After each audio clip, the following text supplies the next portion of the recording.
A humanidade tem origem divina. Só que o pecado não. O pecado não tem origem de Deus. O pecado, irmãos, é algo cruel, que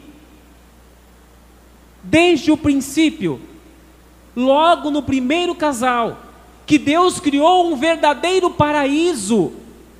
Os irmãos imaginem o que é um paraíso?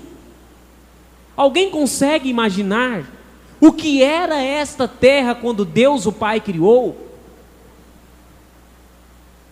Alguém consegue imaginar como eram as coisas que deveriam permanecer até hoje?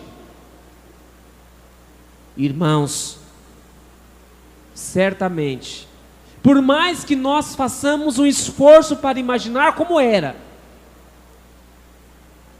se Deus o Pai permitisse que nós enxergássemos como que era antes, nós iríamos surpreender muito, porque é muito além da nossa imaginação, um mundo totalmente diferente, um verdadeiro paraíso que Deus criou, formou e colocou o primeiro casal. Só que, irmãos, Deus, o nosso Pai, Ele nunca foi um tirano, um ditador. Ele sempre deixou para que os homens escolhessem, fizessem as suas escolhas. Desde o princípio foi assim. Se Ele fosse obrigar aquele primeiro casal a viver em santidade, em paz, em união, em amor, Ele teria feito todas as coisas e não teria colocado nenhuma restrição para aquele casal. E o que Ele fez quando criou tudo? Quando foi apresentar o paraíso para aquele casal, Ele disse: olha, tudo isso aqui vocês podem desfrutar, cuide, é de vocês, só que ali vocês não mexem. Se mexer, terão as consequências. Em outras palavras, é claro, Ele quis dizer isso àquele casal. Ou seja, Ele sempre deixou para que os homens escolhessem o que quisessem.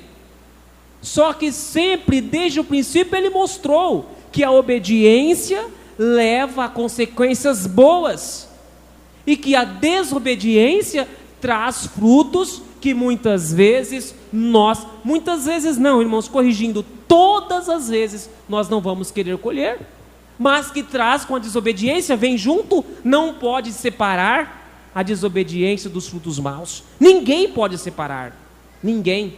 E aquele primeiro casal também não pôde separar a desobediência dos frutos que colheram, porque vem junto, são juntas. A desobediência traz transtorno, a desobediência traz desprazeres na alma, a desobediência, irmãos, traz dor, traz pranto, traz tristeza. E aquele casal, como desobedeceram, não seguiram as orientações de Deus, aí o pecado surgiu no mundo. E de lá para cá, irmãos, aí uma série de coisas aconteceram, fatos tristes, lamentáveis, que com certeza Deus o Pai, olhando pelaquela criatura que Ele criou, que Ele fez, com todo carinho, com todo amor, irmãos, porque Ele criou, Ele fez com suas próprias mãos o ser humano, com aquele desejo que aquela criatura, semelhança à imagem dEle, vivesse como Ele, porque, irmãos, nós entendemos que esta terra era o verdadeiro céu, porque o céu não foi, o pecado não entrou lá, e não entra, no reino dos céus não, lá é o verdadeiro paraíso, e essa terra também era um paraíso, só que o pecado entrou no mundo, e aí, irmãos, as coisas foi indo para um lado muito difícil, sentimentos que dominaram o coração das pessoas, sem que Deus o Pai permitisse, sem que Ele autorizasse. Esses sentimentos veio, mas por que veio? Não foi Deus que criou tudo? Foi Ele que criou tudo, mas Ele não criou o pecado, Ele alertou do pecado, e com o pecado vêm as coisas ruins, foi o que eu disse no início. E aí veio, não teve como separar, veio junto. E aí as pessoas começaram a ter raiva uma das outras. Não era para ter isso não. Ter inveja uma das outras. Não era para ser assim. As pessoas começaram a se orgulhar. Não era para ser assim. As pessoas começaram elas mesmas a terem as suas próprias razões para colocar as suas limitações, no sentido de eu amo fulano, eu amo tal geração, eu amo tal raça, tal geração, tal raça eu não amo, tal pessoa não é digna, tal pessoa é digna. Nada disso, irmãos, era para acontecer. Deus fez todos iguais, porque Ele criou o homem à sua imagem, à sua semelhança. Então era para ser todos iguais.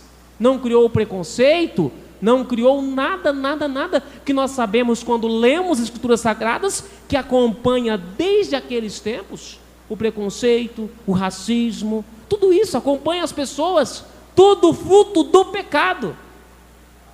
E aí, os anos se passaram, Deus com todo o empenho nos profetas, em preparar profetas santos, de grande poder, como foi Santo Elias, o profeta Daniel, o profeta Josué, enfim, todos eles foram santos e tinham em suas mãos uma responsabilidade muito grande de mostrar à criatura humana o caminho do bem. E o que fizeram, irmãos? Alguns aceitaram, alguns compreenderam, outros não aceitaram. E chegou um tempo que não tinha mais alternativa, senão Deus usar o seu amor maior, a sua misericórdia maior, e enviar na terra Jesus.